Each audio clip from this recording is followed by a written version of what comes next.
Welcome, Jay. So we are in... That's it? Just welcome, Jay? One little quick phrase? You can do better than that. Where are we? I already gave you coffee. Okay, well, welcome, Jay. Enjoy your coffee. Let's sit down. We're going to have a great afternoon together. We're going to unpack some great material. And this is the first time I've ever been here to actually discuss this kind of material. I've only ever been here whenever we have parties and things like that. So, not the parties, fellowships. Fellowship, okay. Well, I call them parties, you call them fellowship. So we are here for a reason, aren't we? Yes. So we had the privilege to have you at Speakers Con on Sunday. Which is 3 days ago. Yes, and today is Wednesday. And as we had you, also you bring us one of the kind of very good material which is put together by Dan Brubaker. Dr. Dan Brubaker, this is the first time anything of this of what we're going to talk about, what we call corrections, has been published. Intentional corrections. Well, we are going to come to that conclusion, but it is corrections. Go ahead and do the title. Yeah, so book is written by Dr. Dan Brubaker, Corrections in Early Quranic Manuscripts, 20 examples, but there are 22 examples inside. So you've got two bonus. And it's not that he can't count. I asked him to add two more. And so he went, at my instruction, he went and added two more. And you'll see why when we get to them. Yeah.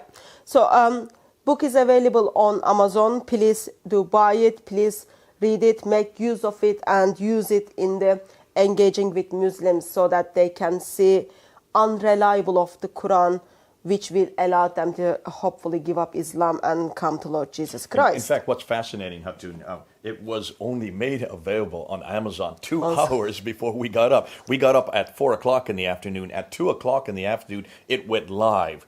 And we had to be careful because of that. We could not really we could not really zero in on any variants or any corrections unless there's something that was published there that we're going. So we want to thank Daniel for doing this. Dr. Daniel Brubaker, this is his doctoral thesis. This is part of his doctoral thesis that he started in 2010, finished in 2014. We're now in 2019, and he has decided this is what, well, in some ways, this is what he calls an aperitif. This is, you know what the French word means? Which is like appetizer. Taster. Yeah. A taster. Yeah. This is a taster of what is going to come, because we only are looking at 22. How many has he now found since 2014? So I understood that he has over 4,000 variations. 4,000. Yeah. 4,000 corrections, intentional corrections. Yeah. In every case, these are human corrections. Yeah.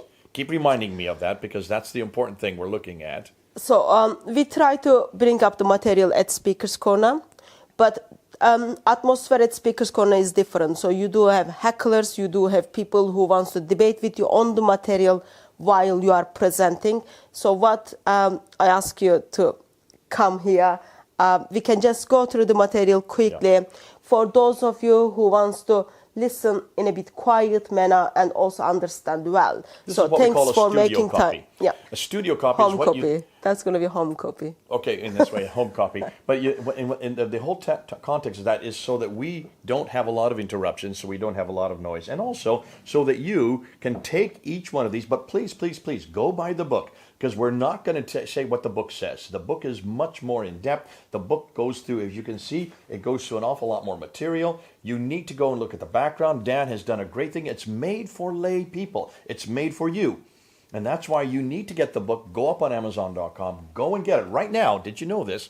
Right now, it's number 2 on the bestsellers list in Amazon for all the Islamic books. Well done. Which one is the first one, Jay? Nabil Quraysh's Seeking Allah, Finding Jesus, which has remained up there for years now, and it will remain. But isn't it fascinating? We both knew Nabil Quraysh. I work with Dr. Dan Brubaker. They're good friends of ours. So the two books that our friends are up are right number 1 and 2. And it is amazing that it's in Islamic section and it is written by Christians. Sadly, Muslim scholars doesn't offer us that much. And we brought this up on Sunday, didn't we? Yeah. How many times did the Muslims that were there, and we're not going to name them, that's not important, but the Muslims that came and engaged with us, every time when they gave a question, we said, well, why haven't you answered this question?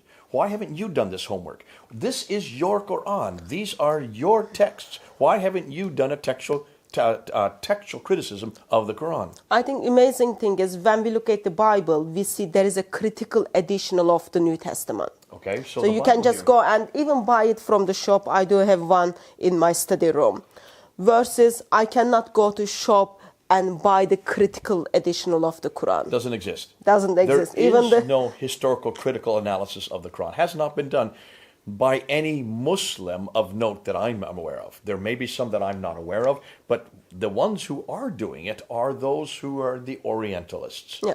People like the Gerhard twins, Ohlig, Yeah. and von Bothmer, and others who are doing it. Michael Marx, who's doing it in Germany. There are others who are interested in the Quran.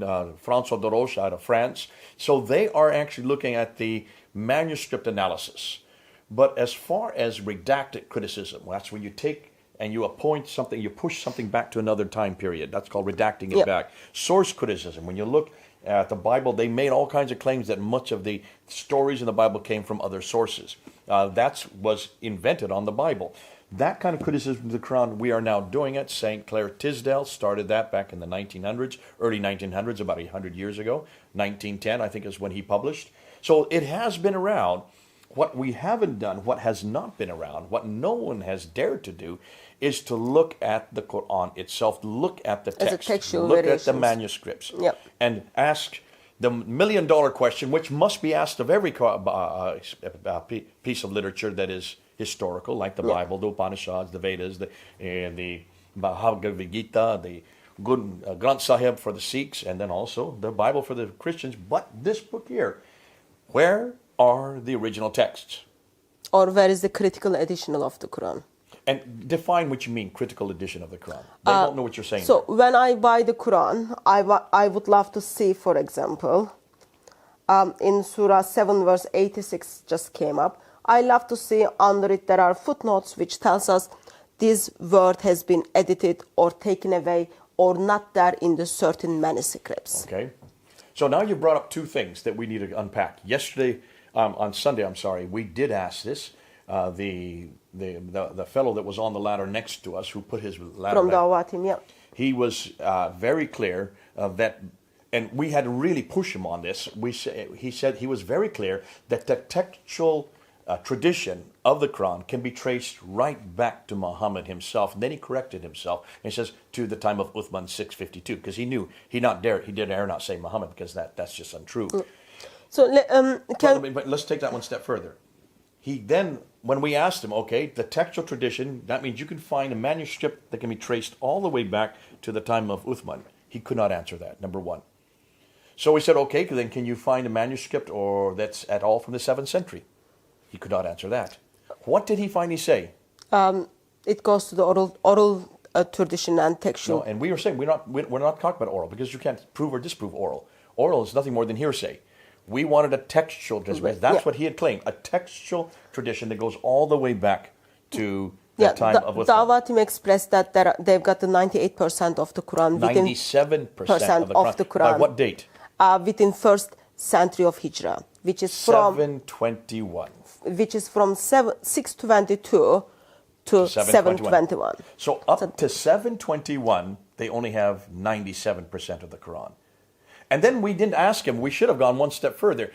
Is there any one manuscript that has 97%? Or is it many different manuscripts that when you look them all together, you can come up with 97%? So before we move to that, for those of people who are going to watch, those who doesn't know that much about the completion of the Quran, can we just summarize how it came to be according to Islamic tradition, as well as what is the Muslims claim that today this book is actually important for because it will affect the eternity of Muslims and it will affect the claims. Yeah, but this book is helping to. Oh, for us. Yeah. Because this will actually destroy what their claims is. Yes. I see what it's you're already doing. Been destroyed. You're being devil's advocate on this one. That's good. Well, let's go back to Al-Bukhari for volume 6. Hadith number 509 and 510. That's really the only place Muslims can go to find out how this book was created. And we know that has been put together approximately 240 years after the death of Muhammad, as well as we don't have the complete manuscripts. Pretty late. It has been officialized around 1300 Hijrah. Well, the earliest manuscript we can find is what we know as the Sana'a manuscript, which is the one that was discovered in 1975. That's for the Quran. I was talking about for the Bukhari. Bukhari, actually, we don't have any of his until the 11th century. And that's only one volume. We don't get all of the 9 volumes until the 16th century. Yeah, he was writing in the 9th century. Yeah, 1313 Hijra. Yeah, he was writing in 870, so Muhammad died in 632. So you're talking about 240 years after Muhammad. He then writes this reference to this story about how the Quran was put together. And what he says is this. When Muhammad died, there was no Quran written down as a codex. Okay, so when Muhammad died, there is no Quran written down at that time. That's 632. 632, which I have to scratch my head on that. If that was the only reason why God chose him to bring the greatest revelation, why are you smiting? The greatest revelation in the history of mankind. To me, this is pretty sad, and this is pretty odd that Muslims have never been answered this. Why would, first of all, this is the one thing he was supposed to do, is to get this written down. Why in the world did he not get it written down during his lifetime? Well, he was very busy doing other things instead of learning how to read. He is the greatest of all prophets, the seal of all prophets, according to all Muslims. And for heaven's sakes, do what God has appointed you to do. And remember, he had a secretary. Yep. So Islamic tradition tells us, actually, according to Sunni tradition, at the time of Muhammad, we do not have the complete Quran. Nothing. Even when he died, there is no complete Quran. Except what? What did we have? What did they have? So they put things, they wrote things on the animal skins, bones, on leaves, bark, and also in the memory of the people. The reason why it necessitated to quickly write it down was at the Battle of Yamama, which was in 634. Many of those who had memorized it died. Yeah, according to tradition, 70 people died in that battle. Therefore, Muslims suddenly start being shaking that they are losing the Quran. Therefore, let's put it down. That is identified as the first Buddha in Islamic tradition. The first recension. Now, who was given that responsibility? His name was Zayd ibn Thabit, the secretary of Muhammad, the guy who should have been writing this down all the way along. He was given 22 years to write it down. Why didn't he write it down while Muhammad was still there? Huge question. Nonetheless, he writes it down, and then he takes that copy and he gives it to the wife of Muhammad named Hafsa. Yeah. Where does she put it? So Hafsa is also the daughter of Umar. Hafsa puts that under her bed. And leaves it there. Yeah. What's the purpose of putting the only Quran in existence under your bed?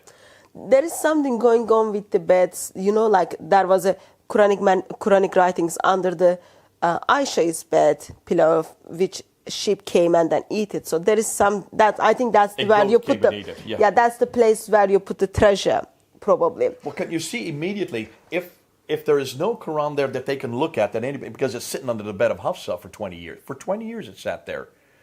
What then would you expect to happen to the Quran? Well, someone needed to do something, so they started making all kinds. There were many different Qurans, were there not? By the time Uthman comes to power, he comes to power in 646. In 652, remember Muhammad died in 632, so you're talking about 20 years later, they realize there are many Qurans. So as they go to battle, they notice that Muslims are calling one another as the kafir, non-believers, because the way they recite the Quran.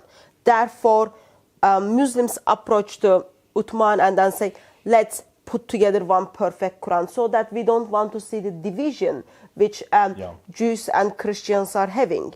Therefore, Uthman orders one perfect Quran to be compiled. Who does he call again? Zayd bin Thabit, guy.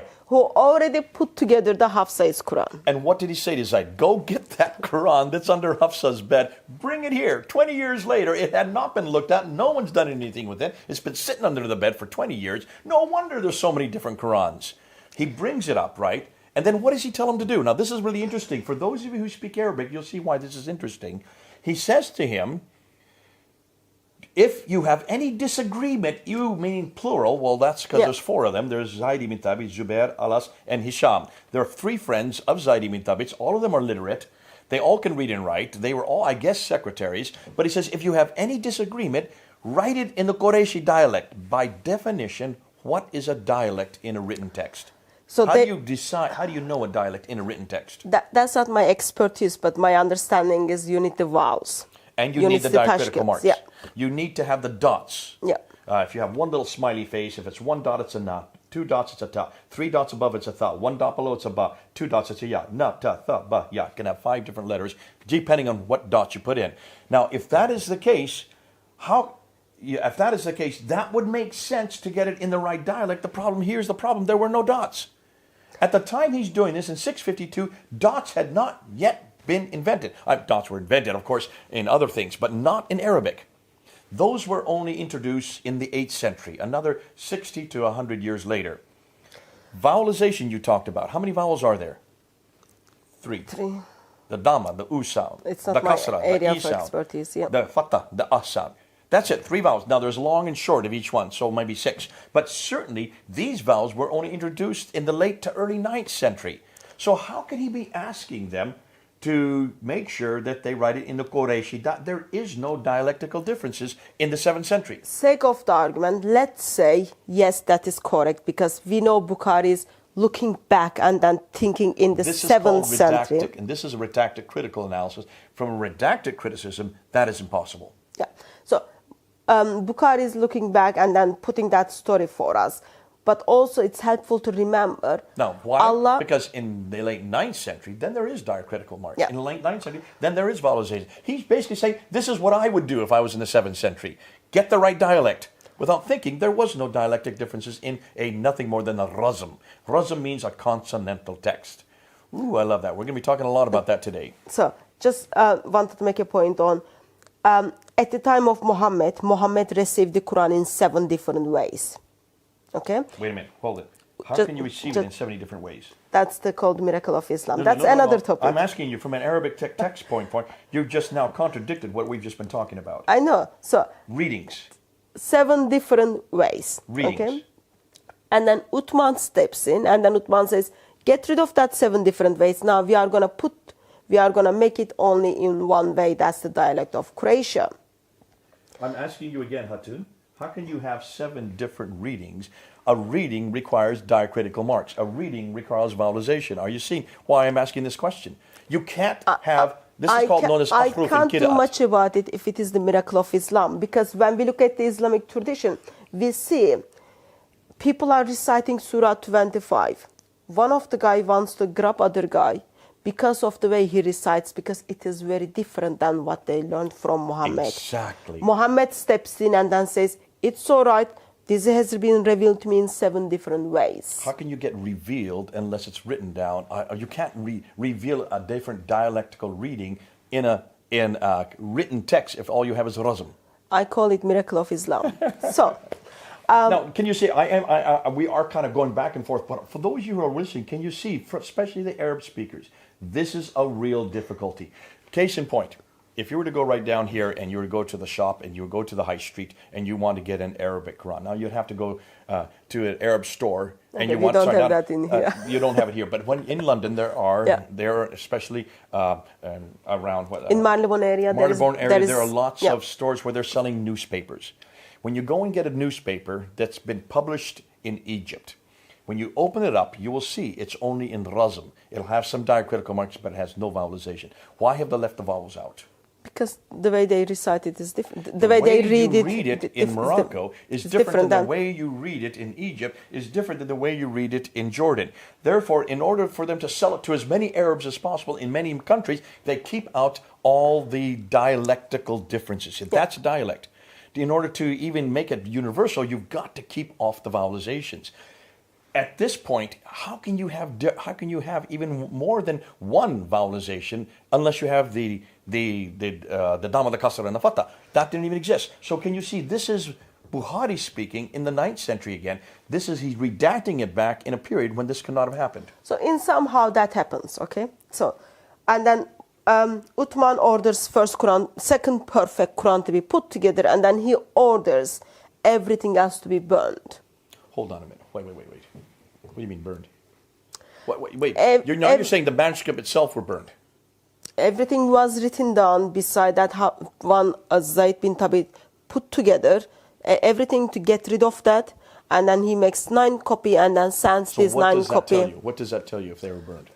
There are lots of disagreements within it, so no one wants to have access to. You only burn something that disagrees, is what you're saying. Yeah, okay. And he was accused of don't follow him because he burned the word of God.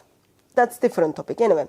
So we do have, from that we supposed to have our first perfect complete Quran. Yeah. That's 650s. Which is fascinating because then why didn't they just use Hafsa's copy and just keep it as it was? Why didn't they just copy it word for word, letter for letter? No, there were no diacritical lines, so you can't do it there. Why didn't they just do that? Why didn't they give hers back? So obviously... Or they could just use that one instead of like taking lots of time for them to put it down, new one, and then get rid of everything. But something happened, there were the disagreements. Uthman thinks it is his right to make that decision and get rid of what is disagreeing with the Quran they put together. So one final copy was made. 650s. And 652, and then 9 other copies were made, and they were sent where? Sent to 9 different cities with someone who knew the Quran well. Which cities? Well, you tell us. Okay, well, let's count them. It used to be 4 when I met you.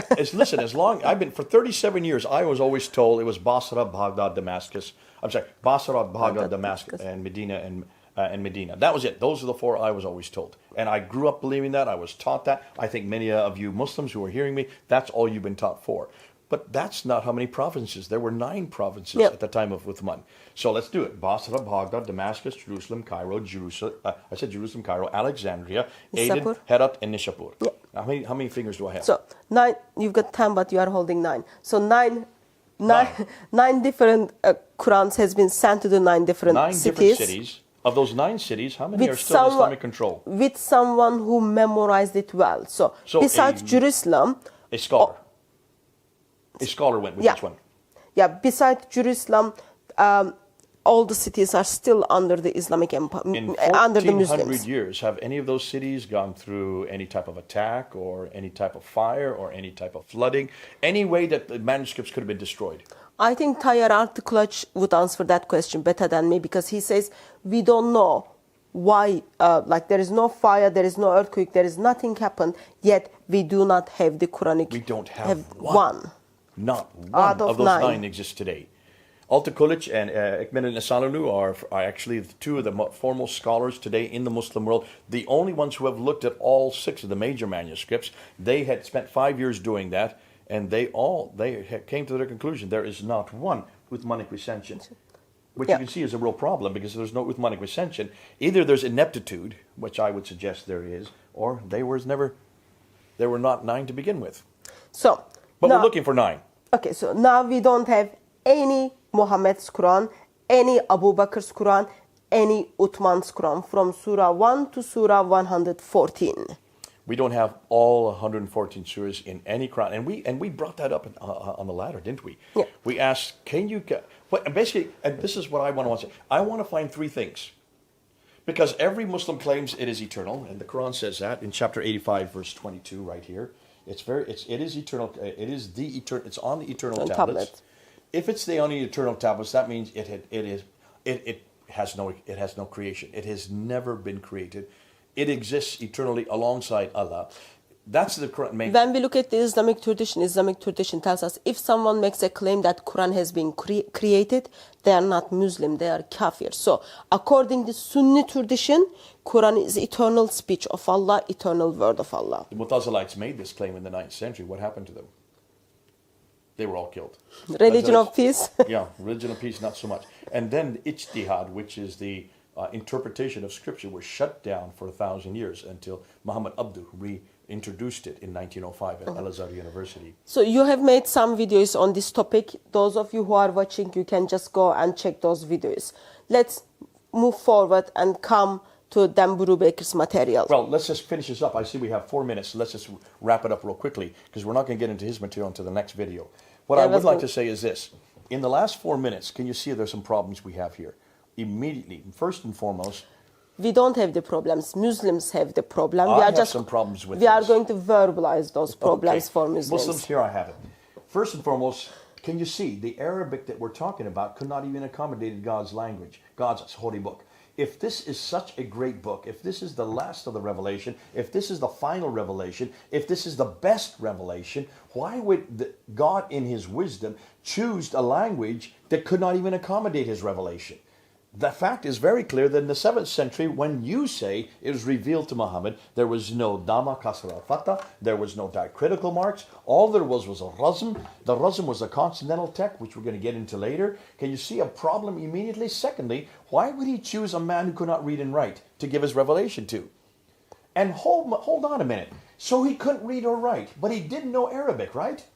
When I started learning Arabic, I didn't know Arabic, but I learned to read and write in 2 weeks. It's not that hard to read and write. There are only 28 letters. Are you trying to tell us Muhammad, who is supposed to be the mercy to mankind, couldn't learn how to read and write within 22 years? He had 22 years to learn to read and write. Why didn't he learn it? Secondly, and thirdly, he had a secretary. His secretary could read. That's what secretaries do, right? They read and write. Yep. If they're not, then they're not worth what they're paid. Obviously, he had 22 years to write this down. What else was he writing if he wasn't writing down the most important thing that Muhammad was supposed to be revealed to? Certainly the most important thing that Muhammad was given as his mission. Now, when he dies, Abu Bakr finally decides to do what Muhammad didn't do. And he gets Zayd ibn Thabit to then write it down. Why in the world did he not make copies at that time and send them out to every province? He should have done that.